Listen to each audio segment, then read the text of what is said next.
This is Vice Rounds. Hello and welcome to Vice Rounds. I am Julie Wuerz. I am one of 5 primary care faculty members at the University of Florida. And today I am here to talk about some topic rounds covering the 2020 Feline Retroviral guidelines that were just updated right before all of this fun stuff started. So let's go ahead and get going.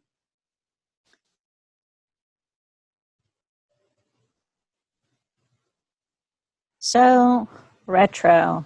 They're a confusing world in and of themselves. Like many other retroviruses, the feline retroviruses, in a way, can do anything they want. And so these guidelines are here to help be guidelines. They're not 100% because, quite honestly, we don't have 100% when it comes to dealing with retroviruses. But there are some decent guidelines to give us places to go and considerations. So we've had some feline retroviral guidelines from AAFP for ages at this point, hoping to increase our ability to control these diseases, control the spread of these diseases, and more importantly as well, as take care of our patients who have these diseases and know what are the nifty things we need to do in addition to all of their other care to really help this little special population out. Unfortunately, despite our standing recommendations for doing testing and preventative care where able, we have seen since 2006 to 2010, we've seen an increase in populations as far as in percentages of leukemia positive as well as FIV positive cats. And so we've gone up, just in those 4 years, we increased from 2.3% of cats tested to 3.1% of cats tested for leukemia positivity, and also from 2.5 to 3.5 for FIV. And so these are things that make us say, we're not doing this as well as we really want to be doing. And so we're trying to do better. So kind of a quick base check. If you're doing this as a group, this is a great place to pause the video and kind of have a discussion on this point, but just see where everyone's starting from. If you're not doing this as a group, if this is a video review, if you want to take a moment and pause the video as well, but just take a moment to jot down some answers to this.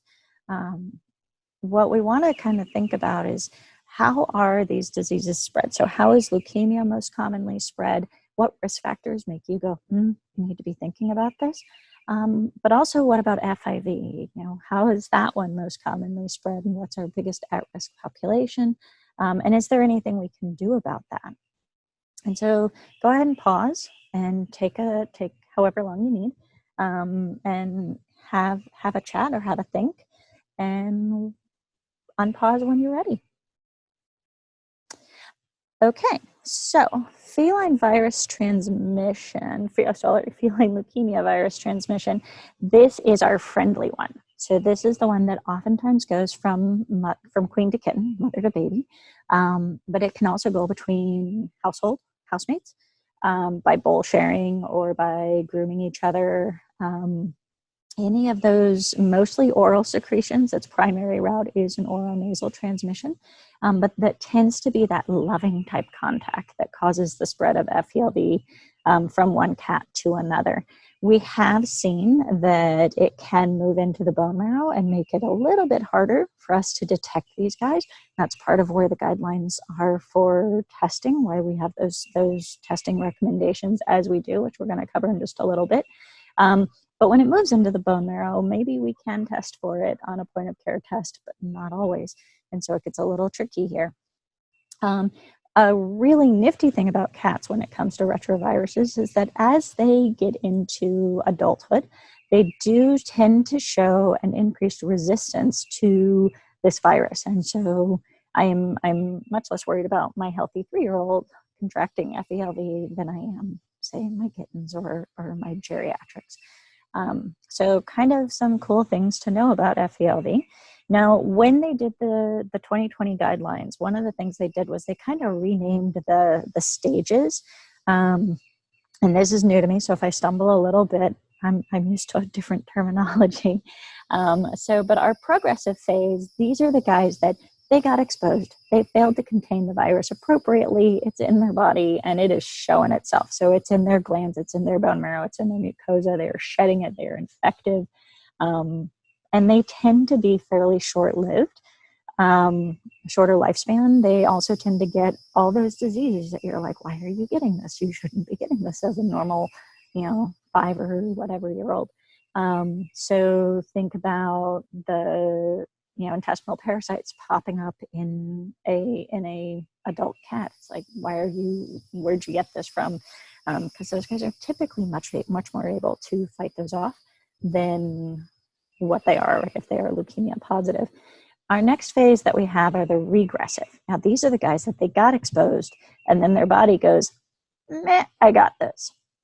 And it gets a little tricky because they have this initial antigenemia, but then there's no virus shedding once this phase gets passed. And they can potentially revert back from regressive to progressive. And so suddenly start getting all those, I shouldn't be having this illness type thing. Those things can definitely do that. Most commonly, the longer you are from exposure, the less likely they are to shift over, but it is still always a possibility.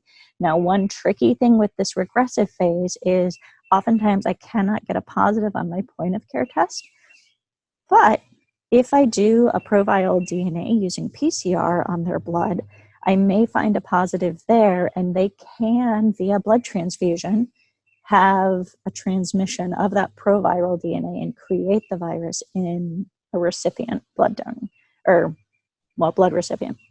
So it gets a little tricky here.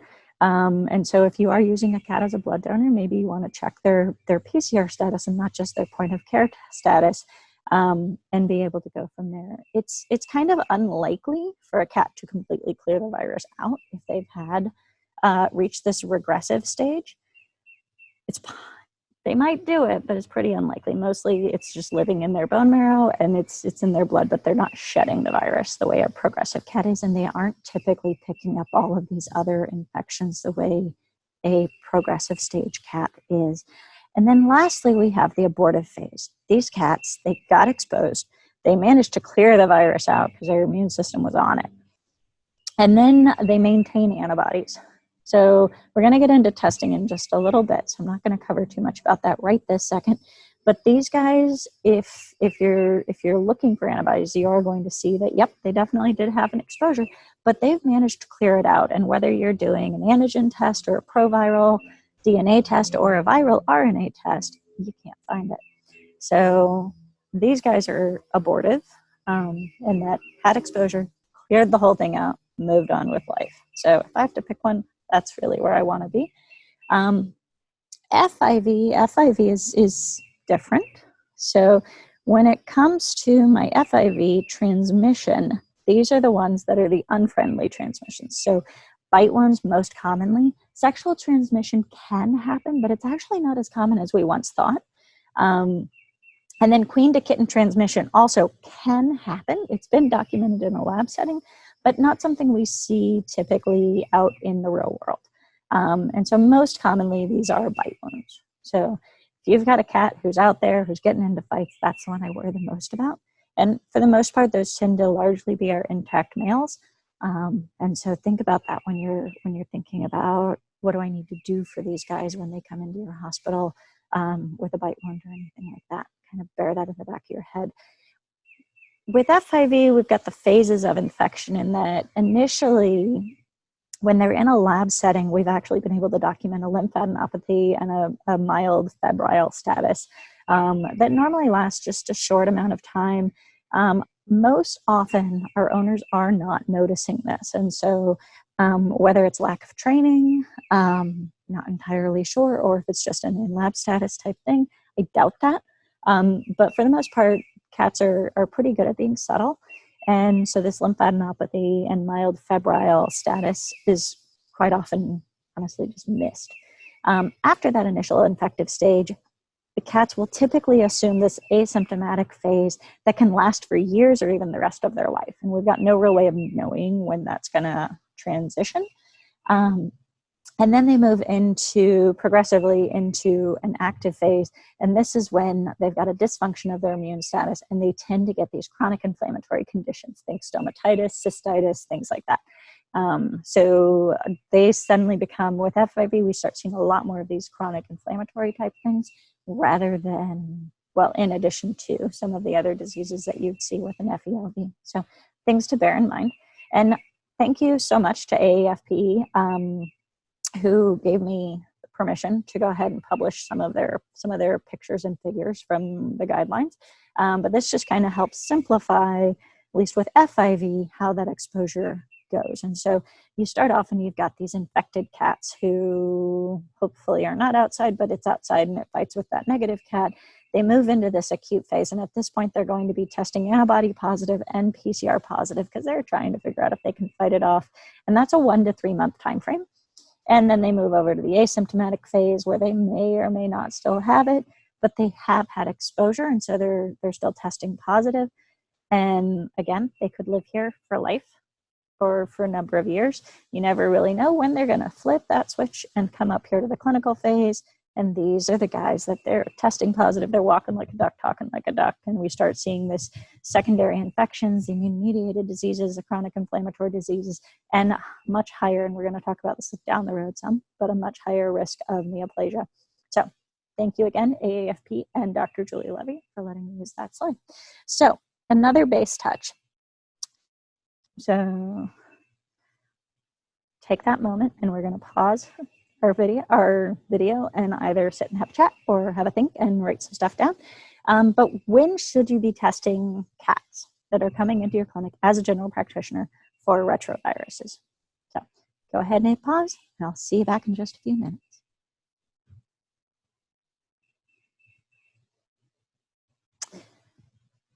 So testing is a key part. We don't know if it's there, we don't look for it, right? So looking for it, 90% of our battle. We want to make sure we're looking for these retroviruses in cats as often as we can if they have exposure. And so what the guidelines have come up with, and it's a pretty comprehensive way to look at things, is anytime after, as soon as possible after acquisition, whether you're talking a cat, a kitten, doesn't matter. As soon as somebody adopts in a new cat, you want to get this guy tested or girl tested for these retroviruses so that we know what we're bringing into our household. We know what we need to do for this critter as far as making things as safe for the rest of their life as we can. And if we need to take any special precautions with this creature. You also want to test them if you know you've had an exposure. Say you saw the cat get into a fight with another cat, and you want to make sure you're testing any of your bite wound type things. But also if you've had a visitor came over and brought their cat and you weren't sure what the cat status was, or you find out down the road that it was FELV positive and your cat now has had exposure to this creature by shared bowls and things like that. And so you want to make sure that you are testing after exposure. Before you vaccinate, you want to test again. So if you're doing a leukemia vaccine on an annual basis, you're going to be testing annually, because is it going to hurt them to give them a leukemia vaccine if they've already got the virus? Other than my risk of vaccine sarcoma, otherwise immunologically probably not so much, beyond the risk of a vaccine reaction. But I don't need it. I've already got the disease. I can't clear it with the vaccine. The reason it says outside of the US for FIV is, unfortunately, we do not have the FIV vaccine here in the US. It is available in some places outside of the US where it is effective. In the US, the clades that it protects for were not the clades that we see, and so its risk-benefit ratio is just not sufficient to make it a worthwhile vaccine here in the US, and it's actually been pulled from usage within the US. So, and then also anytime any cat gets sick, and this is where a lot of us kind of stumble on doing our good Samaritan and good stewardship with these retroviruses and recommending testing. If you have a cat who presents with an ailment, you should be recommending testing. And that's in part because of that regressive stage where it's sitting in the bone marrow. And it may come out, making sure we catch for that, and just kind of watching and seeing, okay, when are you going to suddenly become active? So you want to make sure you always, if you have a sick kitty come in, test them. It's never wrong. Okay. And your point of care testing, these are largely ELISA and rapid immunomigration tests. And those are like your SNAP tests that you've got on your countertop in most general practices. So easy availability. And if you're really interested in sensitivity and specificity, refer you over to the 2020 AAFP guidelines. You can find them on the AAFP website and read through them. They're about 23 pages. So another quick base check. So what I want you to think about is, what does a positive FELV tell me about that cat? Also, what does a positive FIV tell me about that cat? And what do I need to do if I get that positive? So go ahead and take a moment and pause your screen and either jot down your answers or have a quick little discussion about what that positive status means on your point of care testing, and what you need to do as your next step. See you on the other side. Okay, so what am I point of care testing for? Well, specifically for the leukemia vaccine, I'm testing for that P27 part of the antigen. So it's actually looking specifically for the antigen. Now, the reason it's important to know it's P27, other than boards, is the part that's in your leukemia vaccine generally is GP70. So they don't counteract each other. They don't cross-react, and you don't get a false positive on your antigen test from most of your leukemia vaccines. Now, could there be one that's manufactured that I just haven't seen recently? And historically, were there? Yes. But I believe nowadays they are all just that GP70. There's a big push to move over. And so we don't get that cross-reactivity with our antigen that you otherwise could if you were using the whole thing that you were looking for. And so, again, this is antigen. So it's actually looking for, did you get the virus? And is it in your bloodstream? So our FIV, however, is an antibody test. And so that's saying I got exposure. I got bit by somebody who put it in my system. I might be working on getting rid of it. I may have cleared it out already. I have no way of knowing. But I reacted to something. And these guys are antibody positive. And that is what your FIV SNAP test is telling you, is antibody positive. Now, what do you want to do once you get these positives? Again, beautiful chart. Thank you so much to AAFP for sharing this with me. Takes you through your level 1 is your point of care. And then if I have that positive, we're going to be looking right on over here for if I've got my FELV or my FIV positive. And ideally what I want to do is I want to confirm it. If I'm talking FIV, I want to do a PCR or a Western blot. You can also, because the specificity and sensitivity is kind of a little bit meh, do another point of care test with a different manufacturer's test, because they can kind of make up for each other a little bit there, and see if that positive is real. And if it stays positive, then you can say, check, you are definitely positive for FIV antibody. These are all looking for, well, if you're doing a point of care test, it's another antibody. If you're doing the PCR, it's looking for the actual virus. And so you can go, you have it in there. So if you are thinking of your FELV, again, you could do a PCR. That tends to be the more common recently. But you could also do a microtiter antigen or an IFA if those weren't what you just did. And again, if you have a positive, that tells you for sure, yep, it's in there. And if you get a negative, this is where things get a little tricky, because with either of these, if I've got a positive on my point of care test and then I do another one, it's negative, it's like, did I enter that it's in my bone marrow phase and I'm just not able to test for it? Or with my FIV, did my antibodies just kind of slip and I don't know? Maybe we had exposure and we cleared it. Maybe we had exposure and now it's hiding somewhere. Maybe my test was crummy. Maybe I just want to test them again. And doing a third test is not unheard of. That is typically where I go, and it's not so much if I get a second negative, I consider myself golden. I'm still going to be very leery of these cats and treat them as if they were positive, with the hopes that we are maybe a little bit better off than if we were positive.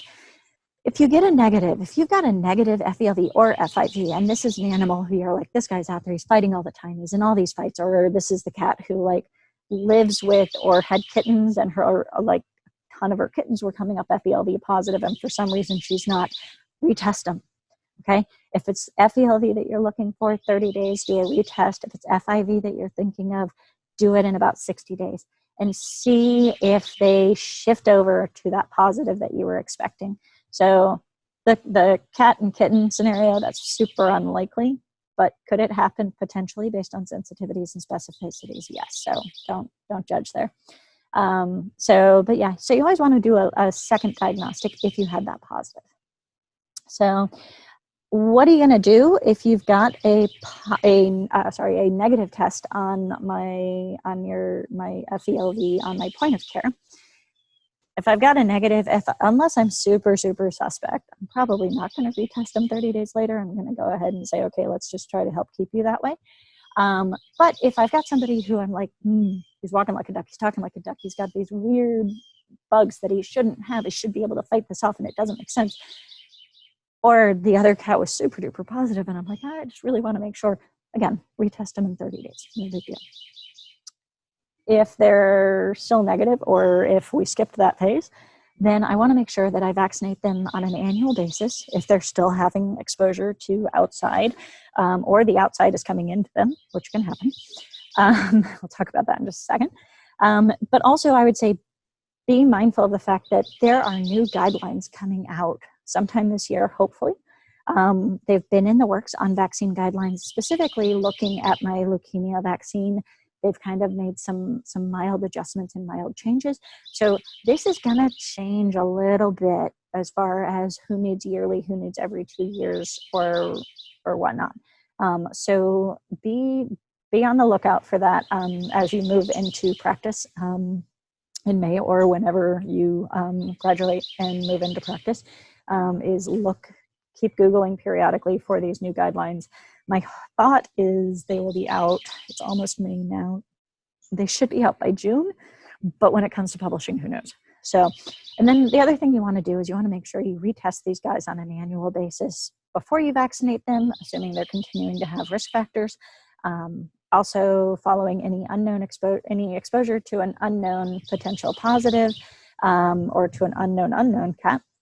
And again, whenever they get sick, okay? Sick cats, test them. Cannot say that enough. So what about my FIV guys? Well, similar situation. If I've got an FIV negative on my point of care, then unless I'm really strongly suspect, in which case I'll retest them at 60 days, I'm going to move on to if you're still at risk. Now, like I said before, unfortunately, the vaccine that was created, and it was actually a little proud moment here to be a Gator, it was made here at the University of Florida, but it protects for 2 specific clades and it does not cross-protect for the other clades. And unfortunately here in the US, those clades are not the more predominant. And so it's not available here in the US. But if you go to another country, check it out, see if it's there, see if that's the clade that is most common in your area.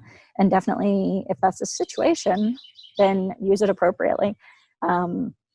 But then you also want to then make sure that you are retesting annually, even if you're not able to vaccinate them because you're in the US. But test them again annually. Just see what's happening there. See if anything changes. And again, also following any exposure. And this may be going to doing a PCR test as opposed to doing that SNAP test. And so just kind of think about what that situation is. If I've got that sick cat, I'm probably going to shift up and do a PCR test again rather than doing my point of care antibody test. So, base check again. I know. So, you know the drill. Pause your machine as soon as I get through this, and then you guys can either have a chit chat or have a little write down session. So, in addition to cats with that known potential exposure, they live outside, they live with a positive cat, something like that. What other population of cats are we most worried about when it comes to leukemia virus? Why is that? And what does their vaccine protocol look like? And I would also suggest, what does a normal vaccine protocol look like? So go ahead and pause it here, take a moment and think about it. And I'll see you when you hit play again. Okay? Okay, so who should be vaccinated? Again, very nicely, courtesy of AAFP, they came up with this beautiful chart. It simplifies it down, makes it super easy. Kittens, you want to make sure you are vaccinating kittens as part of their routine kitten series. In general, I will typically start it somewhere at about 12 weeks of age, so that I'm doing like a 12 and a 16 week. You want to do the first 2, 3 to 4 weeks apart. You can start it as early as 8 weeks if you have somebody with exposure, but be mindful that these vaccines, they're a little harder to see than a modified live vaccine, because we're normally talking about either a killed vaccine working with adjuvant, or you're doing a recombinant vaccine, which is a little easier for their immune systems to see, but I try not to overpower if I can. Try not to inundate my babies, my 8-week-olds, with vaccines. But you could, as early as 8 weeks, go ahead and get them started.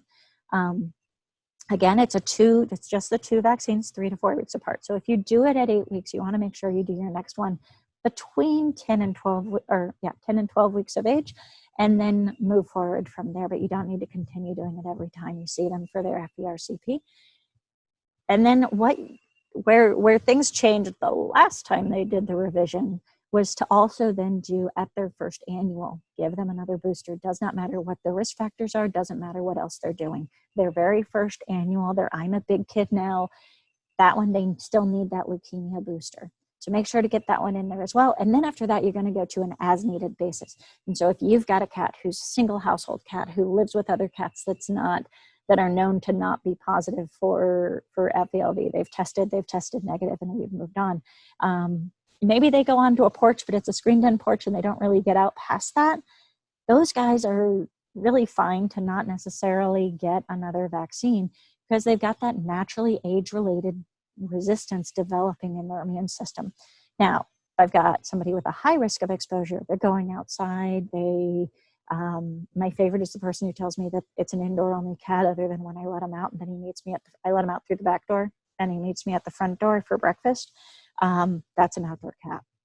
So, but also if they're living with a leukemia positive cat, the outside came inside, or if they're living with unknowns. And this, as somebody who works with a bunch of vet students, I will say this is always my tricky spot, because people, especially vet students, are very good at fostering all sorts of guys. And remember what we said about testing is that you don't know for sure that negative is truly a negative. And so especially some cat that either as an adult got brought in or a kitten may test negative initially and then later convert over, just because it hasn't been enough time for their immune system to show. And so we want to make sure that if you're doing a lot of fostering, treat those guys as if they are outdoor cats, and you want to make sure those guys are getting their annual vaccination. Back then, and this is the part that I think is going to be adjusted, I'm not part of the committee doing this, but the recommendation was to go to vaccinating every 2 years if they lived with a positive potentially with a positive cat. They've got no history of fighting or doing anything. And they just kind of ignore each other, but they don't share bowls. They don't do anything else. Or if they have a very limited outdoor, so like that cat that only goes outside and literally walks around to the front of the house, and it's a very limited exposure, or the person's watching them the whole time, which is preferred, and then brings them back in. And so those guys, you want to vaccinate them, but you may be able to just do every 2 years instead of annually based on the old guidelines. Again, this may be changing. Keep your eye out. So quick little, it's kind of a base touch, but also a work on your client communication, because communication is key. And we need to educate our owners so that they stay on the same page, and also so that they actually comply with what we're trying to get them to do, because again, these guys are more complicated than my average kitty patient. So pretend you're talking to your owner, and I need you to explain to me, my cat just got diagnosed with FELV. What is my prognosis? What do I need to change about my future medical needs for this kid? And do I need to do lifestyle changes? Do I need to do different medications? Where do I need to go with this? I like I just said, I'm kind of a firm believer that compliance improves when you have comprehension of why. A lot of people want to know the reason that they're doing something if you're asking them to do something. And anything different is always more challenging. Even if it's an easy different, it's still challenging to remember the difference. So if you explain to them the why behind these things, you're much more likely to get people to go along with you. And to do the things you're asking them to do, these extra things. So, and then what about for an FIV positive cat? What do I need to do? How would you talk to me if I'm an owner of a newly diagnosed FIV positive cat? So pause the screen, do your thing, whether you're writing it down or having a chat. And I will see you once you get through that. So taking care of that FELV positive cat. And this is assuming I've done my PCR, I've sent that part in. If that comes back negative, treating it as questionable, I still highly suspect it. I'm going to retest them depending on my owner and their finances, because these things are not the cheapest tests in the world. It may be that I retest them in 1 to 3 months and just see. Or, at least annually, to allow me to get some clarification of what stage are we in. Are we in the regressive stage? Are we in the progressive stage? Hopefully not. And be able to move forward from there. But if my initial PCR test or as my confirmation test was positive, now I need to make sure that we minimize this cat's exposure to other cats, especially to other negative cats, because I don't want to transmit the disease over to them. So good stewardship, but also to other cats so that I'm not exposing this cat to all those little diseases that most cats can deal with and go, no big deal. And these guys now are super susceptible to them. And so I really want to treat them like they are an immunocompromised critter, because at any point they could become an immunocompromised critter. And so really making sure I minimize their exposure to other cats. If it's a multi-FELV positive cat household, I'm less worried about them causing each other problems and more worried about let's just keep the world outside of their world, and they can still socialize with each other. But again, you just want to be super mindful of that. As far as prognosis goes, there was a recent study where they looked at 26 households, and in those 26 FELV positive households, all the progressively infected cats were dead within 5 years. And so prognosis-wise, really depends on what phase you're in.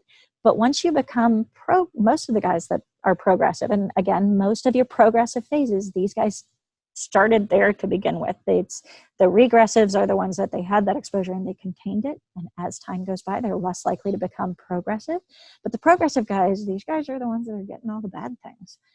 They're getting all those chronic inflammatory diseases. They're getting all the little diseases that they shouldn't. They are immunocompromised.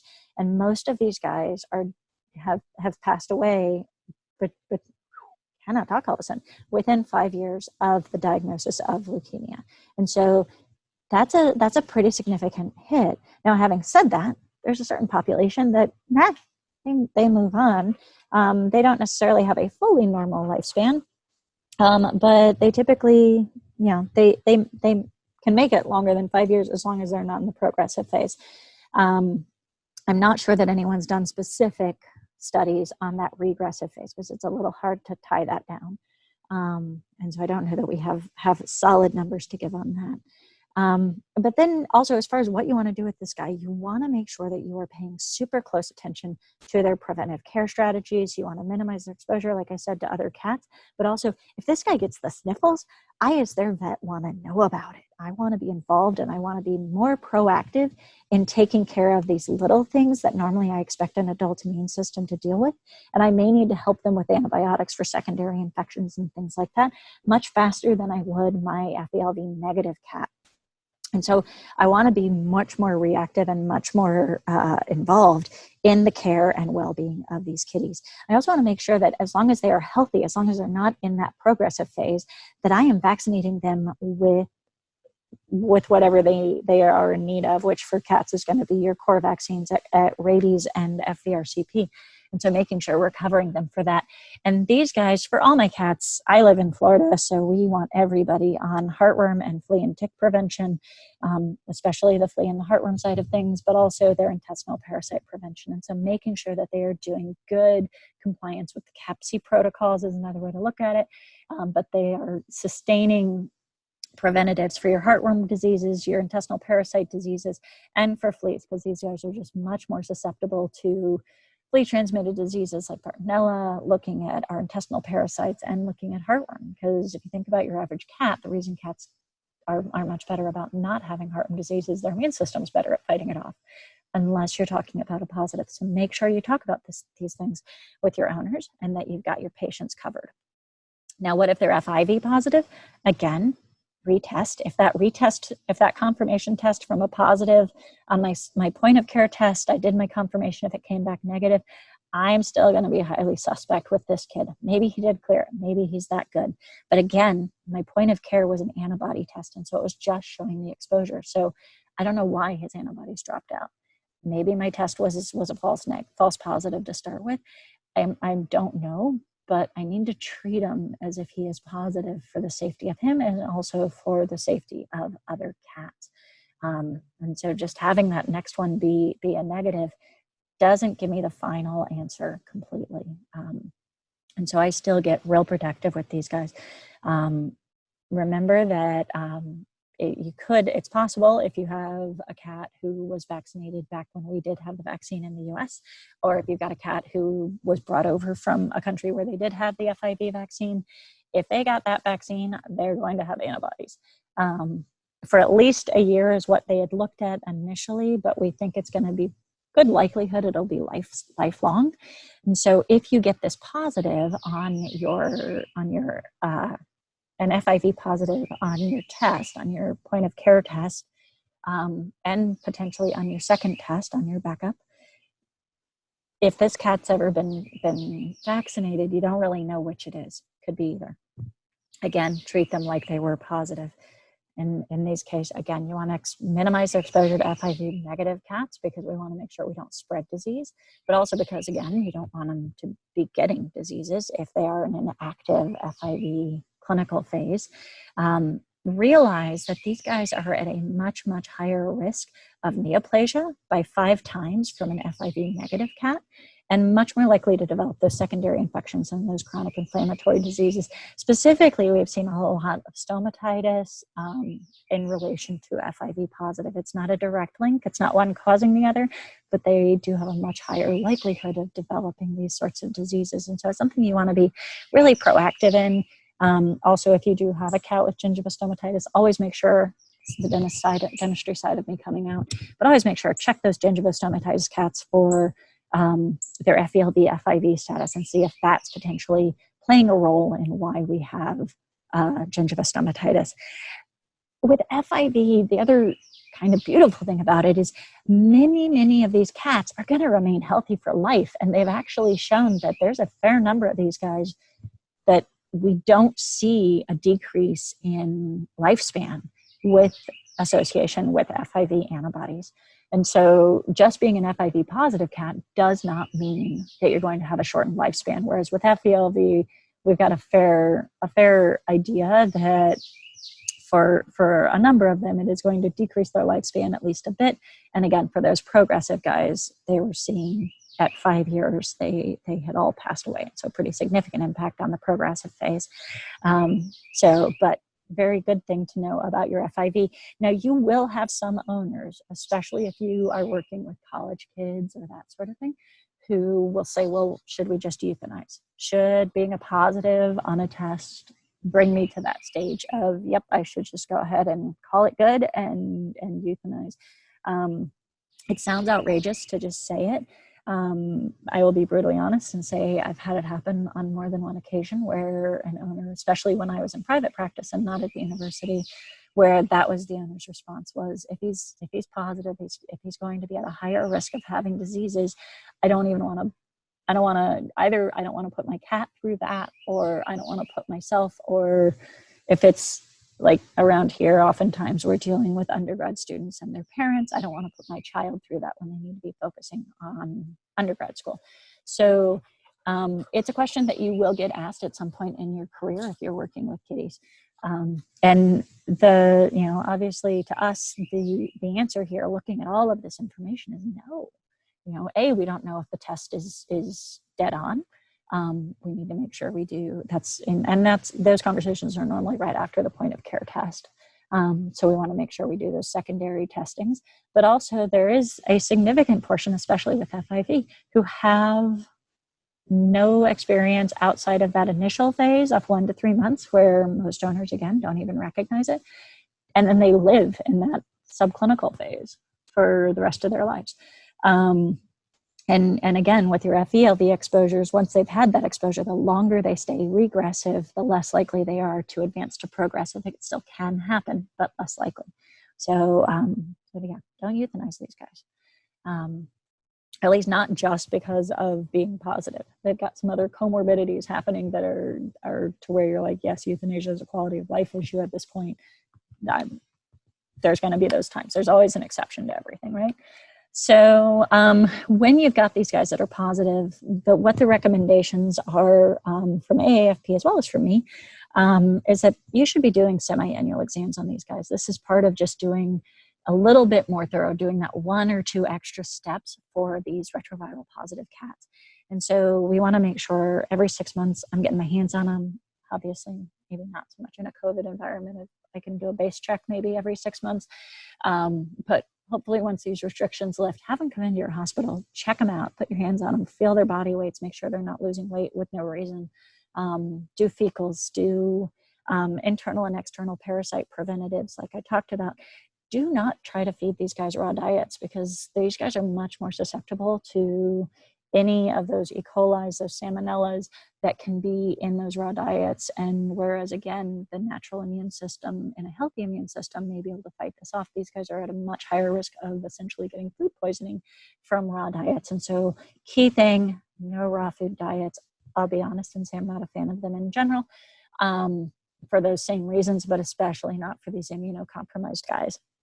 Doing annual CBC chemistries and urinalysis, kind of our minimum database for our FIV positives, and actually doing this semi-annually for our FELV, again, because we don't know when they're going to shift. And then if they're healthy, do their vaccines. If I've got a healthy FIV positive cat, ideally I've shifted them to being inside. The other thing is ideally I've spayed and neutered these guys. Less likely to transmit because they're less likely to, well, for FIV, go out and have contact with the other gender, but also less likely to do fighting. And most importantly for that individual is by spaying and neutering, we're controlling those sex hormones, which can help their immune system stay more stable. And so by controlling the sex hormones and doing spaying and neutering appropriately, we can actually help them sustain a little bit of a healthier immune system with these viruses. And again, what I was trying to get to, and I think I skipped past it, is with the FIV. If I've got an FIV positive cat, but they still have exposure to, say, their housemate is FELV positive, I would still vaccinate that cat for a leukemia virus as well. Obviously not if I've got an FELV positive cat living with an FELV positive cat, but vaccinating an FELV positive cat for FELV is pointless. And only carries the potential negatives. So no benefits there, don't do it. But FIV positive, yeah, if they've got exposure, because they do have that positive FELV cat that they've been living with for years and no one knew about it, go ahead and vaccinate them and try to help keep them that way.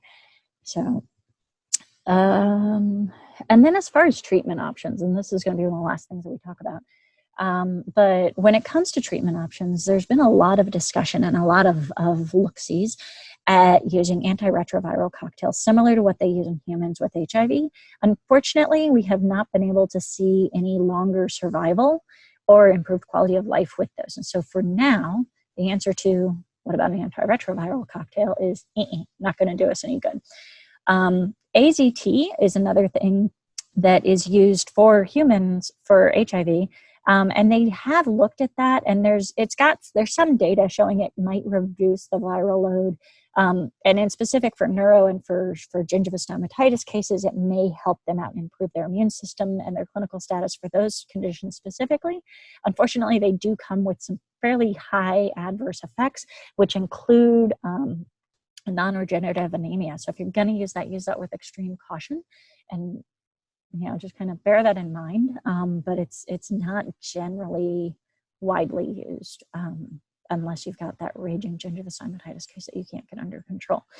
And control of gingiva stomatitis, much better talk, hopefully coming from Dr. Stone down the road on how to take care of that and how to look at that. But that's a whole nother topic. And then the last thing that people have been looking at and talking about with the retroviruses as far as ways to potentially treat for that is using interferons. And interferons are, just in my career, which granted is coming close to my 2-decade phase here, not there yet, but I've seen them come into fashion, out of fashion, and slightly back into fashion again.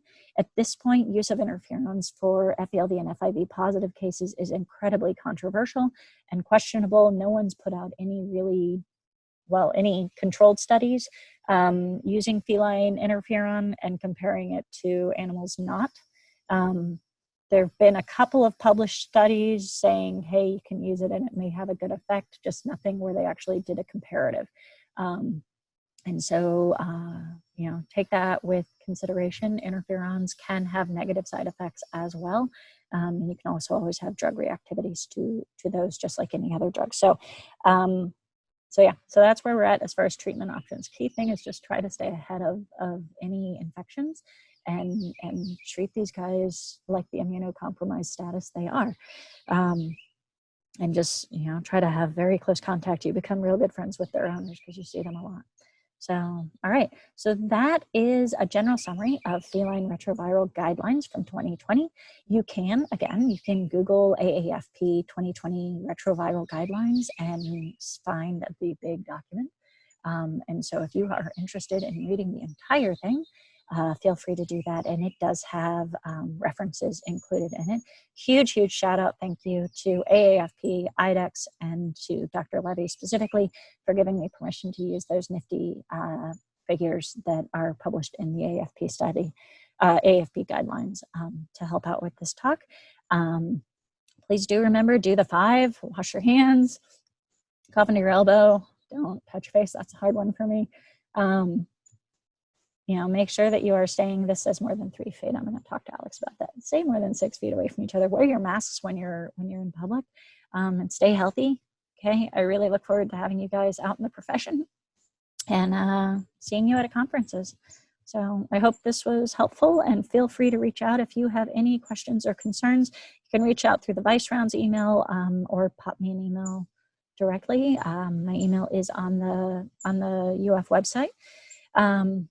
And just a quick credit to all of the wonderful companies and people that have helped us out with this. Slides Carnival for the background slides that are on here. And again, AAFP and Dr. Levy could not have done this without all of their research. So have a good day. Talk to you later.